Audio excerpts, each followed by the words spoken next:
আমরা নবম শ্রেণী তৃতীয় পর্যায়ক্রমিক মূল্যায়নের জীবন বিজ্ঞানের 2 নম্বর স্কুলের প্রশ্নের উত্তরগুলো আলোচনা করব। একের আই, স্লাইম মোল্ড যে রাজ্যের অন্তর্গত সেটি হচ্ছে প্রোটিস্টা।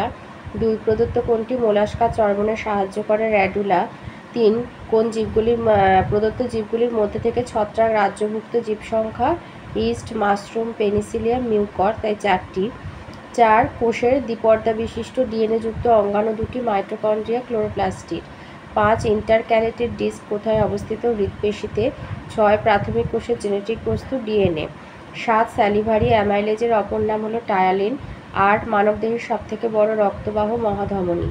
9, এক অণু এটিপি থেকে পাওয়া যায় 7.3 কিলো ক্যালোরি।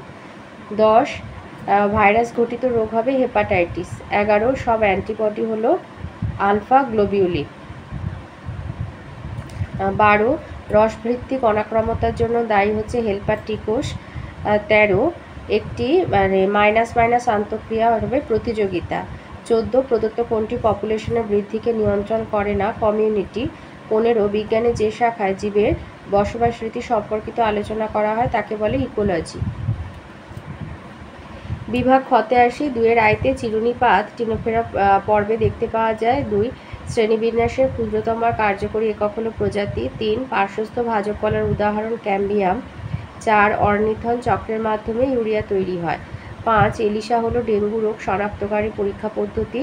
6, উইপোকার অন্ত্রে অবস্থিত ট্রাইকোনিম আদ্যপ্রাণী সেলুলোজ পরিপাকে সাহায্য করে। 3 আছে সত্য বা মিথ্যা নিরূপণ করতে বলেছে। আইতে দিয়েছে ল্যাম্প্রে ন্যাথাস্টোমাটা শ্রেণীভুক্ত, মিথ্যা। 2, ইউগ্লিনা হলো সালোক সংশ্লেষে সক্ষম প্রাণী, সত্য। 2 দিয়েছে ইউগ্লিনা হলো সালোক সংশ্লেষে সক্ষম প্রাণী, সত্য। 3, ডিএনএ হলো একটি হেক্সোজ শর্করা, মিথ্যা।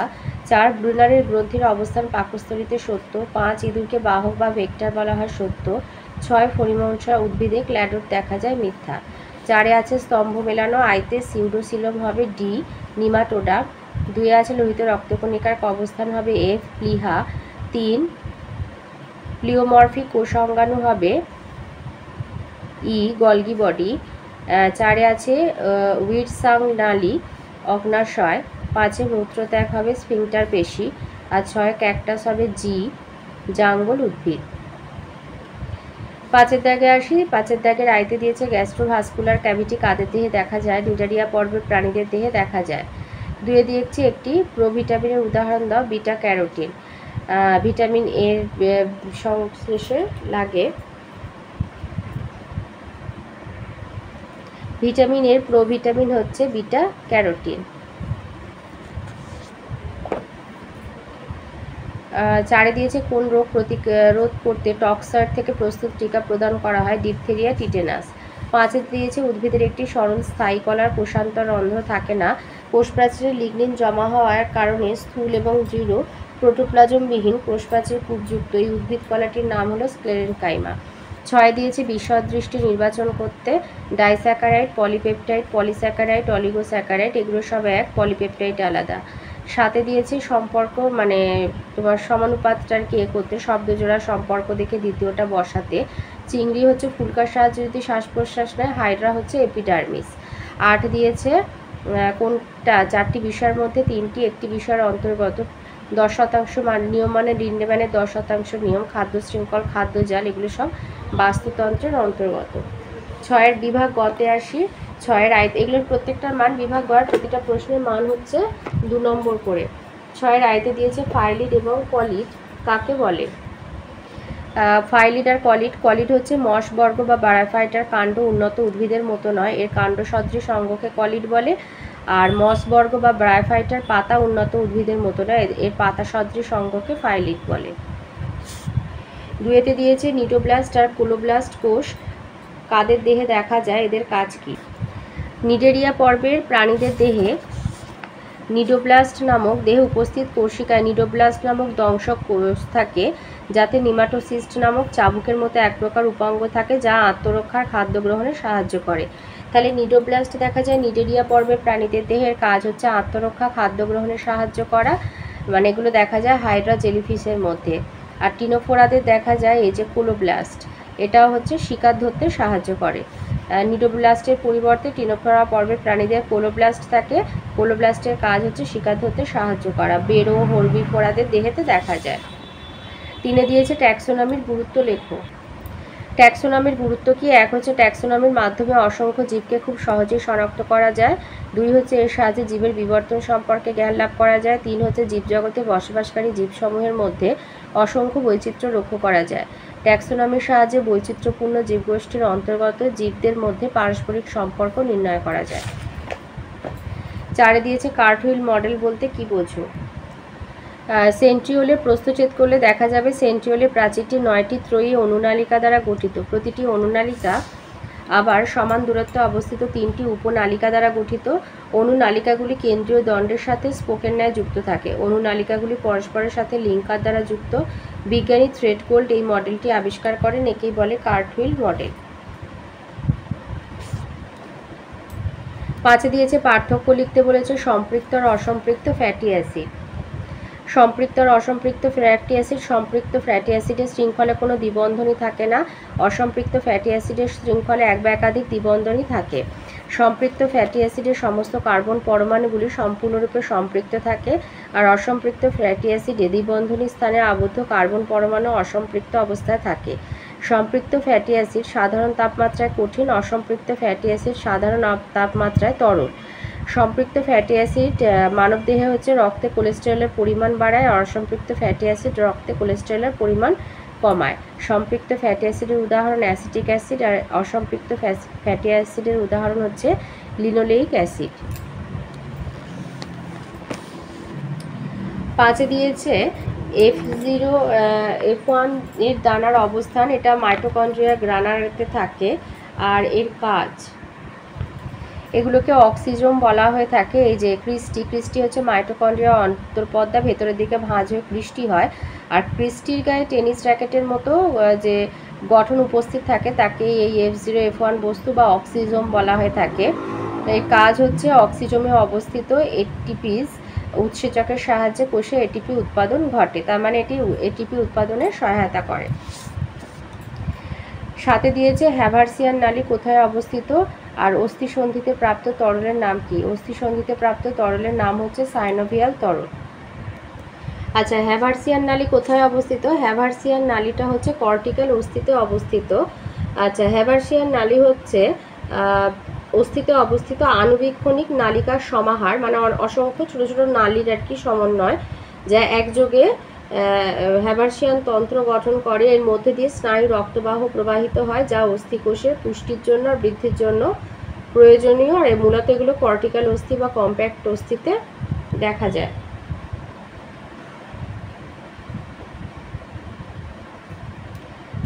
সাথে দিয়েছে অভিস্রবণকে বিশেষ ধরনের ব্যাপন বলা হয় কেন? ব্যাপন প্রক্রিয়ায় পদার্থের অণুগুলি বেশি ঘনত্বের স্থান থেকে কম ঘনত্বের স্থানে ছড়িয়ে পড়ে। অভিস্রবণ প্রক্রিয়াতে উচ্চ ঘনত্বযুক্ত দ্রাবক অণু অর্ধভেদ্য পর্দা ভেদ করে কম ঘনত্বযুক্ত দ্রাবকের দিকে ছড়িয়ে পড়ে। এক্ষেত্রে দ্রাবক অণুর ব্যাপন ঘটে। এ কারণে অভিস্রবণকে বিশেষ ধরনের ব্যাপন বলা হয়ে থাকে। 9 দিয়েছে রসের উৎস পদ্ধতির সঙ্গে বাষ্পমোচনের সম্পর্ক লেখো।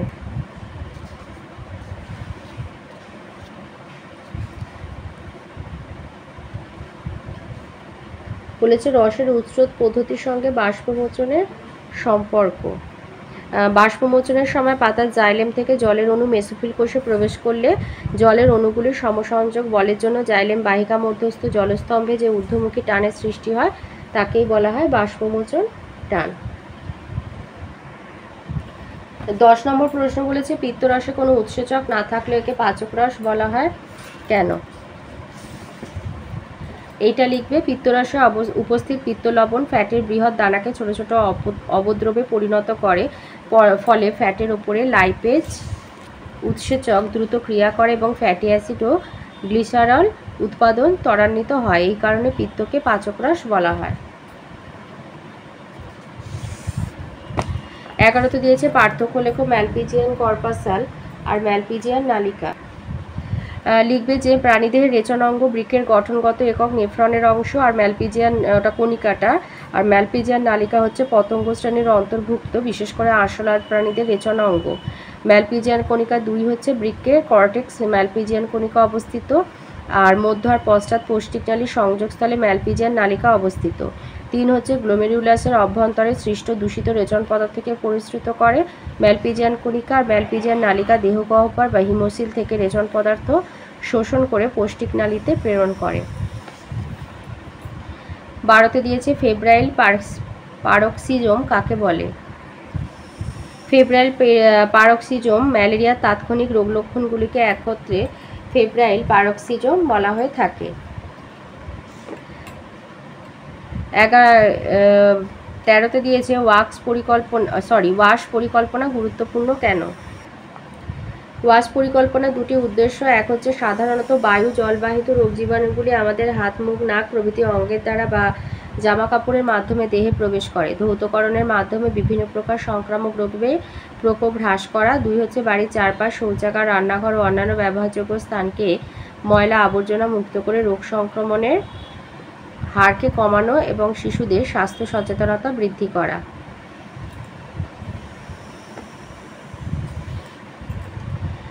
14 আছে HIV-কে রেট্রোভাইরাস বলা হয় কেন। আচ্ছা, HIV-কে রেট্রোভাইরাস বলা হয় কারণ HIV-তে ডিএনএর বদলে RNA থাকে, তাই একে রেট্রোভাইরাস বলা হয়। 15তে বলেছে বাস্তুতন্ত্রে শক্তি প্রবাহ সর্বদা একমুখী হয় কেন।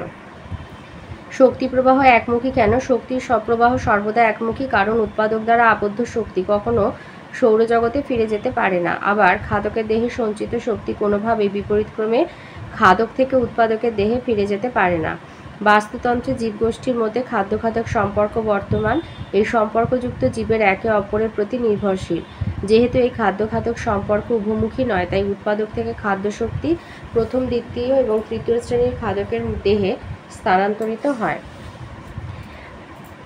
16তে বলেছে কর্কর বা ডেট্রিটাস খাদ্য শৃঙ্খলের উদাহরণ সহ ব্যাখ্যা দাও।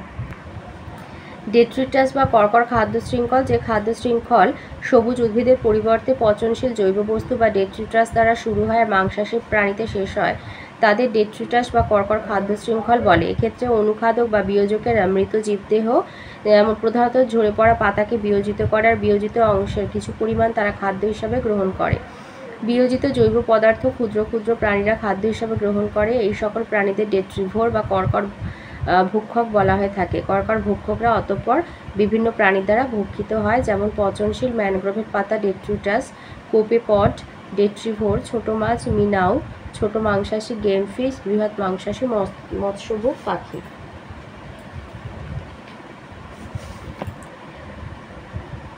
17তে দিয়েছে GPP - R = NPP সমীকরণটির গুরুত্ব লেখো। এইটা বলবে যে পরিমাণ আলোকরশ্মি পৃথিবীতে পৌঁছায় তার মাত্র 1 থেকে 5% সবুজ উদ্ভিদ সালোক সংশ্লেষের জন্য ব্যবহার করে। বাকি অংশ তাপ হিসেবে জীবের দ্বারাও জলে শোষিত হয়। প্রকৃতপক্ষে বায়ুমণ্ডলে যে পরিমাণ সূর্যালোক পৌঁছায় তার মাত্র 0.02% উদ্ভিদ সালোক সংশ্লেষের জন্য ব্যবহার করে। সালোক সংশ্লেষ দ্বারা কোনো বাস্তুতন্ত্রে সর্বমোট যে পরিমাণ সৌরশক্তি আবদ্ধ হয় তাকে সার্বিক প্রাথমিক উৎপাদন বলা হয়ে থাকে এবং উদ্ভিদের শ্বসন, বৃদ্ধি, জনন, জৈবনিক কাজে ব্যবহারের পর উদ্ভিদ দেহে যে পরিমাণ শক্তি অবশিষ্ট থাকে তাকে প্রাথমিক উৎপাদন বলা হয়ে থাকে। NPP = GPP - R। R সমান হচ্ছে শ্বসনে উৎপন্ন শক্তি। এই NPP মানে হচ্ছে নেট প্রাইমারি প্রোডাকশন আর GPP মানে হচ্ছে এই যে গ্রস প্রাইমারি প্রোডাকশন।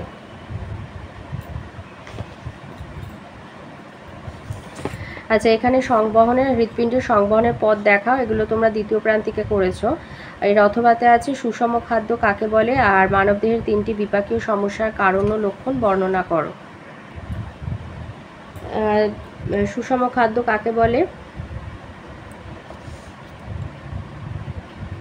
যে খাদ্যের মধ্যে খাদ্যের 6টি উপাদান কার্বোহাইড্রেট, প্রোটিন, লিপিড, ভিটামিন, খনিজ পদার্থ, জল গুণাগুণ অনুসারে উপযুক্ত পরিমাণে থাকে এবং যা গ্রহণ করলে দেহের সকল কাজের জন্য উপযুক্ত পরিমাণ ক্যালোরি পাওয়া যায়, দেহের পুষ্টি বৃদ্ধি, ক্ষয়পূরণ করা সম্ভব হয়, তাকে সুষম খাদ্য বলা হয়ে থাকে।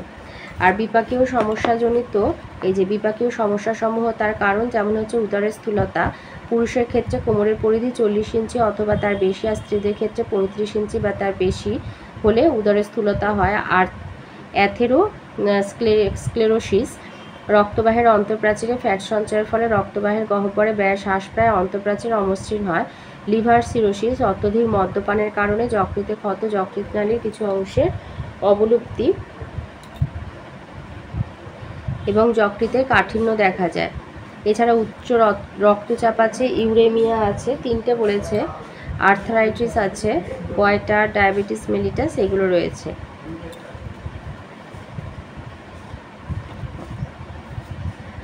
দু নম্বর বলেছে লিনিয়ার হায়ারার্কি অনুসারে মানুষের শ্রেণীবিন্যাস করো আর টাইপ স্পেসিমেন বলতে কি বোঝো।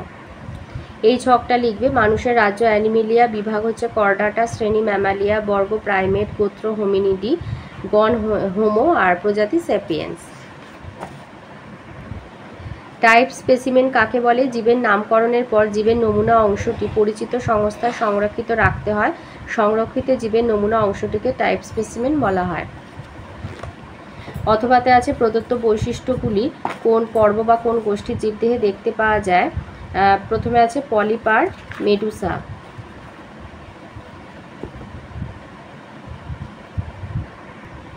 আচ্ছা, পলিপ আর মেডুসা দেখা যাচ্ছে অযৌন দশার, মেডুসা হচ্ছে যৌন দশা, এটা নিডেরিয়া পর্বে দেখা যায়। তারপরে আছে বোজনাসের অঙ্গ। বোজনাসের অঙ্গ হচ্ছে মোলাস্কা পর্বে।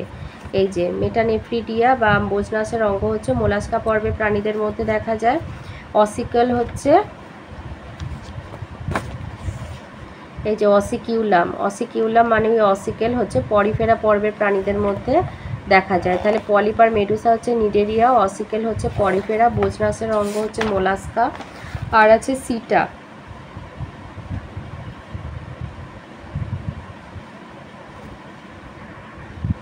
অ্যানিলিড পর্বের প্রাণীদের এই যে গমন অঙ্গ হচ্ছে সিটা। আর সোরাসটা হচ্ছে তোমার আর এই সোরাস হচ্ছে ফার্ন গোষ্ঠীর উদ্ভিদের মধ্যে দেখা যায়। সোরাসটা ফার্ন গোষ্ঠীর উদ্ভিদের মধ্যে দেখা যায়। 83 ভিত্তিপর্দা কোন কলায় দেখতে পাওয়া যায়? আবরণী কলায়। পেশিকোষের আবরণের নাম সার্কোলেমা। অপরিহার্য ফ্যাটি অ্যাসিড হচ্ছে লিনোলেইক অ্যাসিড। শুক্রাণুর অ্যাক্রোজোম গঠনকারী কোষাঙ্গাণু হচ্ছে গলগি বস্তু বা গলগি বডি। আর ভিটামিন বি12 এর রাসায়নিক নাম সায়ানোকোবালামিন। অথবাতে আছে প্রদত্ত কোষীয় অঙ্গাণুগুলোর কাজ লেখো। গলগি বডি, গলগি বডি মানে গলগি বস্তুর কাজ হচ্ছে এক হলো কোষ মধ্যস্থ বিভিন্ন পদার্থ উৎসেচক হরমোনের ক্ষরণে সাহায্য করে, উদ্ভিদের কোষপ্রাচীর তৈরিতে অংশ নেয়, লাইসোজোম সৃষ্টিতে, এই যে শুক্রাণুর মস্তকের অ্যাক্রোজোম ক্যাপ তৈরিতে সাহায্য করে। তারপরে আছে মসৃণ এন্ডোপ্লাজমীয় জালিকা।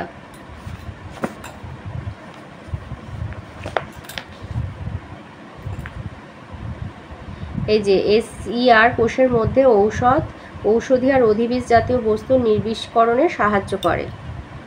SER হচ্ছে যে স্মুথ এন্ডোপ্লাজমিক রেটিকিউলাম। আমাদের স্মুথটা চেয়েছে, তাই জন্য এই পয়েন্টটা দেবে। কোষের মধ্যে ঔষধি আর অধিবীজ জাতীয় বস্তু নির্বিষ্করণে সাহায্য করে। মাইক্রোটিবিউল, মাইক্রোটিবিউল মানে হচ্ছে অনুনালিকার কাজ হচ্ছে অনুনালিকা সাইটোস্কেলিটন গঠনে অংশগ্রহণ করে এবং কোষের আকৃতি প্রদান ও যান্ত্রিক দৃঢ়তা প্রদান করে। 2 এরা সিলিয়া ও ফ্ল্যাজেলা সঞ্চালনে সাহায্য করে আর কোষের চলনে সাহায্য করে। 3 কোষের বিভাজনের সময় এরা বেম গঠন করে এবং অ্যানাফেজ চলনে সাহায্য করে। প্রথম এবং দ্বিতীয় শ্রেণীর প্রোটিন বলতে কি বোঝো? প্রথম শ্রেণীর প্রোটিন লিখবে যেসব প্রোটিনে অপরিহার্য বা অত্যাবশ্যক অ্যামাইনো অ্যাসিডগুলি সবকটি সুষম অবস্থায় থাকে, অর্থাৎ দেহ নির্মাণের উপযোগী অনুপাতে উপস্থিত, তাদেরকে বলা হয় প্রথম শ্রেণীর প্রোটিন। এগুলো হচ্ছে মাছ, মাংস, ডিম, দুধ ইত্যাদিতে থাকে। আর দ্বিতীয় শ্রেণীর প্রোটিন হচ্ছে যেসব প্রোটিনে অপরিহার্য বা অত্যাবশ্যক অ্যামাইনো অ্যাসিডগুলি সুষম অবস্থায় থাকে না, তাদের কম উপযোগী বা দ্বিতীয় শ্রেণীর প্রোটিন বলে। এগুলো সাধারণত উদ্ভিজ্জ প্রোটিন, ডাল, বাদাম, আটা, চাল প্রভৃতি প্রোটিন। 4 দিয়েছে ফুসফুসের গঠনগত কার্যগত এককের নাম হচ্ছে বায়ুথলি। রজন উৎপাদনকারী একটি উদ্ভিদের নাম হচ্ছে শাল। আর প্রতিদিন গ্লোমেরুলাসের পরিস্রাবণের হারের মান হচ্ছে 170 লিটার। আর বলেছে নিষ্ক্রিয় ধূমপান সক্রিয় ধূমপান অপেক্ষা বেশি ক্ষতিকর কেন? লিখবে ধূমপান সমগ্র শরীরের পক্ষে ক্ষতিকর হলেও ফুসফুসকে প্রত্যক্ষভাবে ক্ষতি করে। বিড়ি বা সিগারেট ধূমপানের সময় নির্গত ধোঁয়া সরাসরি দেহে প্রবেশ করলে তাকে সক্রিয় ধূমপান এবং পাশে থাকা মানুষজনের দেহে প্রবেশ করলে তাকে নিষ্ক্রিয় ধূমপান বলে। সক্রিয় ধূমপানের সময় যে ধোঁয়া ছাড়া হয় তার মধ্যে যে ক্ষতিকারক উপাদান থাকে তা বাতাসের অক্সিজেন দ্বারা জারিত হয়ে অধিক ক্ষতিকারক হয়ে ওঠে এবং পাশের জনের দেহে প্রবেশ করে। তাই সক্রিয় ধূমপান অপেক্ষা নিষ্ক্রিয় ধূমপান অধিক ক্ষতিকর। অথবাতে আছে সালোক সংশ্লেষে আলোক দশা অন্ধকার দশা, এটা তোমরা দ্বিতীয় প্রান্তিকে করেছো। 5 দিয়েছে সায়ানোব্যাকটেরিয়া জমির উর্বরতা বৃদ্ধি করে, বক্তব্যে যথার্থতা প্রমাণ করো। জৈব সার হিসেবে সায়ানোব্যাকটেরিয়া বা নীলাভ সবুজ শৈবালের ভূমিকা। এরা স্বাধীনভাবে ও মিথজীবী রূপে বায়ুর গ্যাসীয় নাইট্রোজেনকে মাটিতে নাইট্রেট লবণ রূপে আবদ্ধ করতে পারে। অ্যানাবিনা নস্টক, অ্যাসিলেটোরিয়া প্রভৃতি স্বাধীনভাবে এবং অ্যানাবিনা অ্যাজোলি নামক সায়ানোব্যাকটেরিয়া অ্যাজোলো নামক জলজ ফার্নের সঙ্গে মিথজীবী রূপে বাস করে। এই অ্যানাবিনা বাতাসের নাইট্রোজেন আবদ্ধ করতে সাহায্য করে। অ্যান্টিজেনকে গ্রাস করে এমন 2টি কোষের নাম লেখো। অ্যান্টিজেনকে গ্রাস করে বিনষ্ট করে স্মৃতিকোষ এবং গ্রাহক কোষ। আর একটি পেন্টামার অ্যান্টিবডির নাম লেখো।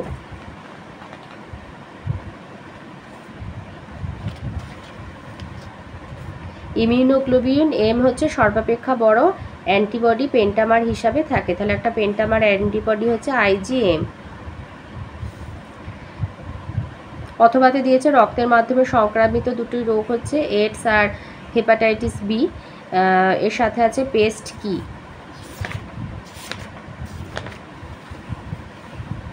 লিখবে সাধারণভাবে কৃষিজ ফসলের ক্ষতি করে যে সমস্ত পতঙ্গ মানুষের আর্থিক ক্ষতি করে তাদের পেস্ট বলে। জীববিজ্ঞানে বলেছে ব্যাসিলাস থুরিনজিয়েসিসের গুরুত্ব লেখো। এটা হচ্ছে একটি উপকারী ব্যাকটেরিয়া। ব্যাসিলাস থুরিনজিয়েসিস নামক ব্যাকটেরিয়া রেণু এবং ক্রিস্টাল প্রোটিন বা বিটি ক্রায়োপ্রোটিন, লেপিডোপ্টেরা ও ডিপটেরা বর্গের পতঙ্গ, লার্ভা, মথ প্রভৃতি নিয়ন্ত্রণে ব্যবহার করা হয়। এই শুধু একের পয়েন্টটা।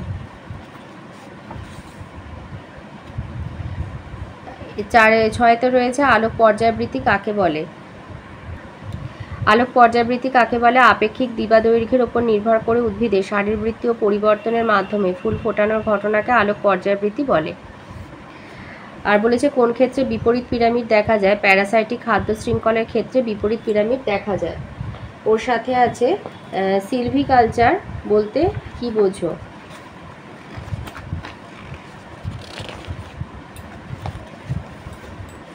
এইখান থেকে লিখবে বিজ্ঞান ভিত্তিক পরিচালন ব্যবস্থার মাধ্যমে বন সংরক্ষণ করাকে সিলভিকালচার বলে।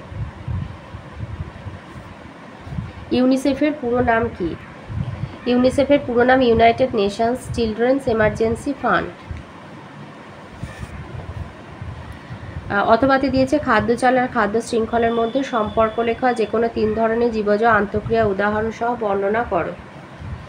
লিখবে কোন একটা বাস্তুতন্ত্রের একাধিক খাদ্য শৃঙ্খল পরস্পরের সঙ্গে আন্তঃসম্পর্কযুক্ত হয়ে যে বৃহৎ এবং সুবিন্যস্ত পুষ্টিজাল গঠন করে তাকে খাদ্যজাল বলে। একই খাদ্য বিভিন্ন খাদক দ্বারা গৃহীত হয়, এইরূপ খাদ্যজাল সৃষ্টি হয়।